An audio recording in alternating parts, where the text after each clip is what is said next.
मोहना निर्वाचन मंडल विधायक बीजेडी प्रार्थी अंतर्यामी गमांग नामांकन पत्र दाखल कर गजपति जिला पार्लाखेमुंडी जिलापाल कार्यालय आज मोहना विधानसभा विधायक प्रार्थी अंतर्यामी गमांग बीजेडी पक्षर निज नामांकन पत्र दाखल करते। उत्साह ये उद्दीपना आम मान प्रिय मुख्यमंत्री भारत योजना नायक आशीर्वाद आज विजु जनता दल तरफ मोहना निर्वाचन मंडल आज प्रार्थीपत्र दाखल कर पार्लाखेमुंडी स्थित अतिरिक्त जिलापाल कार्यालय आशा रखुचु मानव मुख्यमंत्री जो विकास वार्ता चली विकास धारा जो जारी रही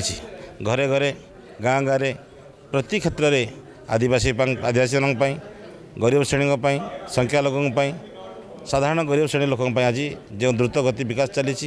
घरे घरे आज विभिन्न फैसिलिटी जो सुविधा दी जिन लोक पहुँचबू और विजय धारा सुनिश्चित भाव में विजय हासिल करूँ। ए अवसर में बीजेडी पक्षर स्थानीय जगन्नाथ मंदिर में एक शोभायात्रा बाहरी नगर परिक्रमा पूर्वक जिलापाल कार्यालय पहुंचला। निज समर्थकों निर्वाचन अधिकारी श्री वीरेन्द्र कुमार दास निज नामांकन पत्र दाखल करते सहित निर्वाचन मंडल विकास करने नहीं सांबादिक ए परिप्रेक्षी जिला बीजेडी सभापति श्री जगबंधु दास अन्य नेता कर्मी